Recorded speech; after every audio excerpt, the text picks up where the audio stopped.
Happy Saturday, guys, and welcome to the venue live. My name is Roger Ramirez, and this is Houston's first online live performance venue brought to you from R&R Studio.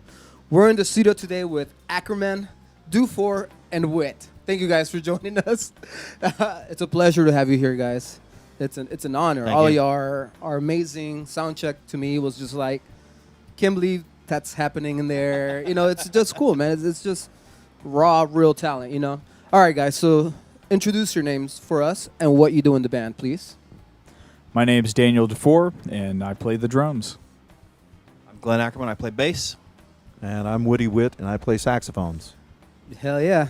I'm like, I was telling my fiance, I was like, man, Woody Witt's going to be here because me growing up, learning the sax and playing the sax, you were always just such a big name. Whenever I was like auditioning to U of H or even preparing to audition at U of H, so it's an honor to have you here, man. Thank you. So how long, Glenn? How long have y'all been together with this project? Tell us a little bit about how you met these guys. I know it's probably you've known them for a long time, but Let's see, we recorded this album. When did we record this exactly? In two nights at Cezanne. It was in April 2000. I think it was April 2017. Yeah, we recorded it. Yeah. We recorded with Brad Sales. He tracked it and produced and engineered it and mastered it. And it took a little while to get it out. We released it physical copies and sold some of them, and we're doing digital releases this month. How long have I known Woody? I've known Woody for a long time, for 20 years. Dude, a long wow. time. I met him the night before the first gig, so there we oh, go. of course, Yeah. of course. Yeah. And what's the name of the album? It's the name of the album is called Live at Cezanne. Live at Cezanne. Okay, Yeah. so you actually tracked it. Yeah, at live and Cezanne. multi-tracked it. And Yes. Oh, that's cool, man. Yeah. And where can we find this album at? Right now, you can buy it from us personally. If you send us a message on Facebook, I can ship it to you. Or if people want to wait, it'll be live on all digital platforms. Hopefully, in the next couple weeks. I'm gonna have to get a copy of that, man. For sure. Awesome. So, what are some of y'all's influences as far as like musically? I want to know, and I'm sure people want to know out there. I have more influences than I can name here. But like for something like this, I really loved like the Blue Note era stuff of Wayne Shorter's music. You know, I spent a lot of time transcribing some of his playing Oh, yeah? on those albums, as well as his retinue of bassists. And Woody approached me about doing a trio, but doing a trio with no chord. As double bassists go, I like to think I'm more assertive and I cover more ground than the typical bassist. Yeah, you do. I don't mean like technically. I mean like just like I play. I'm oftentimes not content to just sit in the first position, and so I think like Woody as well plays very vertically, and so I think with him and Woody's approaching me about let's do a cordless trio, I think was a great idea because we all play very vertically and we're able to. I feel like you don't miss the chording instrument not being there. Well, certainly during soundcheck, I didn't. It sounded just so full. It really did sound so full. And from you being here the first time, I was watching you playing a lot, and man, you're definitely all over the place in a Thank you, good sir. way. Thank you, in sir. the most like awesome way. And I Yeah. was like, man, that guy is just so dope, you know? So I want to hear what Woody's influences. Sure. Well, it's a tough one to answer because for me that it's really, really broad. But I'll just say that for me, playing in a cordless trio, my first influences are like Sonny Rollins, classic recordings that he did live at the Village Vanguard with Wilbur Ware on bass and Elvin Jones on drums. It's really important recordings. And Okay. Sonny recorded many other records during that period, played with Henry Grimes and Alan Dawson, and just a plethora of great bass players and drummers. But then another album that's really important to me is one called Motion by Lee Konitz, with Sonny Dallas on bass and Elvin Jones on drums. I just like the openness of the trio because it allows so much freedom for me to be able to suggest harmony, and it's more linear. It's freeing, and most people when they hear it, I think they're kind of struck by it, that it's maybe a bit of a challenge to listen to because it stretches your ear. It can seem rather abstract, but I think once you get into it, the way that I play is not so unconventional. I tend to really outline harmony and be true to the songs that we're playing when we're playing tunes. But then another part of what we do when you listen to the live recording, and you'll hear it today, is that we do a few free interludes where we just are improvising in the moment, playing very spontaneously. So today's performance will be a balance between free playing and playing over forms. And I like the juxtaposition of that.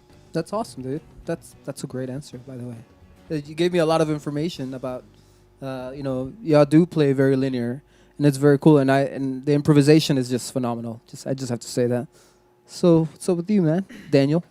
I don't know, man. What you were talking about outside was just so funny earlier. Oh yeah, making bird sounds, percussion ensemble. Yeah, all that stuff. Well, definitely in this context, bands that I've been inspired by and want to have been similar and also kind of the exact opposite. So like Woody was saying, the Sonny Rollins cordless trio recordings. I mean, one of my favorites outside of the Live at the Village Vanguard is also Way Out West, with Shelly Manne on drums. It's perfect tunes and arranging of the tunes and things. And then I'm also a big fan of, in terms of the cordless realm, Ornette Coleman, which normally that was a quartet, trumpet, saxophone, bass, and drums. And specifically it being somebody like Billy Higgins on the drums or Ed Blackwell, being really inspired by that playing and trying to, not just adhere to that kind of playing through this, but understanding, how open they actually, play for this kind of group, or how simple it can be, deceitfully simple sometimes, and how terrifying I thought that could be, and it's a really beautiful moment. Something is just playing time when there's no chords or anything going on. It's really beautiful. But then on the other side of that too, I've been listening to a lot of vocalists recently, and doing some digging, listening to Nancy Wilson is one of my favorite vocalists of all time, and Sarah Vaughan and people like this. And the thing about that, why I relate that to this cordless situation, though, there most of the time is somebody playing guitar or piano behind the vocalist or the solos or whatever. There's something about the presence of how they present the melody or their improvisations that I find is just so freeing and open and wonderful. And I've been really trying to extract that kind of essence into my playing on the drums. Like, how can I relate, like how a vocalist sings something to how I play something on the drums? Like trying to relate it that way, and especially in a context like this, I feel like I have a lot of opportunities to do that, not to force it into the group, but to be able to bring that, again, that openness and that kind of the beautiful singing quality the best that I can. So I'm going to ask a dumb question, guys. So a cordless group, is that like a thing that's like a genre of music, or is for us or for me that I'm not really too much into like jazz or stuff like that? Is that a thing? Like, is that like the cordless, just like what you were talking about, the cordless groups? Is that a thing that's... Go ahead. Okay. I wouldn't say that it's a genre in itself, but it certainly has a great history when you look at jazz in particular. Starting back in the 50s in that area, that like the Sonny Rollins recordings that we're referring to were made during that period, and there were a couple of other saxophone artists that did that. Also Jerry Mulligan and Art Farmer, which was a much more cool lyrical kind of approach to doing it, kind of toned down a little bit. I don't know. It provides a certain openness to the sound. And I haven't studied, exactly where it started, what the first recording was, but it's not really a category in itself. Cool. I don't think. It definitely doesn't show up when you're on whatever streaming site you're using for genre. It will not say cordless. Cool, but it's a thing. I mean, but it's a thing. It's part of the lineage of this music. Yeah, for sure. Awesome. Well, you are the first ones to expose me to that style of music, man. It's pretty cool. So let's. By the way, did you write all those references they said in music down for me? So I can look it all up. So the music that you're going to be playing today, tell us a little bit about it. I'll use both, man. Sandwich Yeah. of love here. No, I'm kidding. I'm kidding. So the first song will probably be an original composition of mine that's on our CD. It's the first track of our CD. And then we'll play a couple free tunes, freely improvised music. Oh, We're just awesome. going to compose on the spot. And then we'll probably play one standard, our own rendition of that. And the last song, I think we'll have time, is a tune by Wayne Shorter that works really well in this setting. That's cool, man. So let's dream a little bit here. Okay. And I know y'all play all over the place and have played all over the place. But what is one venue that one day you would like to perform at? And we're gonna go individually. Oh. What? Making you think, man. I mean, it would always be wonderful to play at Carnegie Hall. Oh, I mean, yes. it goes without saying, for me anyways. Yeah, I mean, yeah. that's what popped into my head immediately, would be to play there would be really amazing. Cool, Glenn. I think the Blue Note Tokyo would be super cool. Okay. Yeah. Haven't heard of that place yet, but Blue Note. The one in Tokyo was a recording there with Chick Corea, oh, who was Love John Chick Corea. Patitucci and Vinny Colaiuta on drums. It was on a video, but for people who like fusion jazz, it's not a fusion jazz recording by any means, but people reference it a lot because it's engineered to have that kind of electric band energy, but they're playing acoustic instruments. Plus, Pretty awesome. Tokyo is pretty cool. cool. I've never been there, so I'm assuming it's pretty dope. I'd like to play at the Village Vanguard someday. Cool. So man. many of my favorite recordings have been Oh, done man. there because I think that live recordings are some of the best ways to really experience what jazz is about.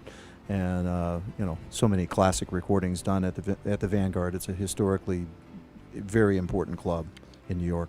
I think that's awesome, man. And in doing this, I'm also getting an education myself. We do the 7 days a week, like I mentioned, and a bunch of bands come with like different genres and references that I don't know, man. I don't know much of. I'm so into like the Dave Matthews scene that I'm just like I'm kind of forgetting about that just by speaking with artists every day, and I thank the artists and y'all for kind of enlightening me, into new things, man. All right, so I'm gonna give a couple of shout outs, but before I do, I just saw a question that I meant to ask you. So where can people see y'all play around town if they wanted to go and like check this group out? We have a couple of performances happening. I believe it's in April. It's April 2nd and 3rd locally. We're doing. Help refresh my memory. I know we're playing. One One's is in Austin. Yeah. Oh, We cool. have 3 performances. Yeah. So we got one in Austin, one at the Glade in the Woodlands, which is a performance space, and then one at Cezanne. So I guess we'll put updates on our Facebook page, and people could go there to get specifics about the dates and such. And I guess for the Austin one, if anybody's around there or wants to make the drive, I mean, my wife and I made the drive this morning here from Austin. You live in Austin? Yeah, Oh, we cool. live just outside of there, and a great piano player friend of mine who's played with us before, Colin Shook, runs a pop-up jazz club in Austin called Monks, and it's like this nice pop-up thing where it's a ticketed event, listening venue kind of thing, and so we're going to go over there and do the one over here, and then do a bunch of Houston dates here. It'll be really fun. Yeah. Well, cool, man. Maybe I'll check out one of these dates that I don't have a band, which is rare, but I do make time, and especially for y'all, man. I'll make some time for y'all. Not that y'all need my support, but I kind of want to see y'all in that. I mean, I've only met Glenn last time he was here, and I want to go see you play live, man. Dude, you should, bro. I know you get a little wild, probably, a little rowdy. A little bit. Just a little bit. Guys, if you're watching on social media, go find these guys. All these guys are awesome. Glenn Ackerman, Woody Witt, and Daniel Dufour. I got that right. I'm known to mess up last names. And so go look at them. Go look at their page. Subscribe. Follow them. Send them a message. I know Glenn is really good at getting back with people. Yep. That's right. And I wanted to give a couple of shout-outs. Kevin Hamlin, he has not a cancer festival, a Tune Out Cancer Festival that's coming up February 21st through 23rd at the Wildcatter Saloon. All the proceeds go to Texas Children for cancer research for the little kids. So go support that, guys, if you're watching. I want to send a shout out to Iván Oropesa and Rock Animal for all the support, making this a reality. They joined me when this was just an idea to open an online performance venue. And so every Wednesday we have a Spanish rock concert here. And I want to, just tell all those bands that come from all over the state and from out of state, that, thank you for all the support. Severo Brown and Zona Libre, KPFT, those guys always send us different artists to showcase all the time.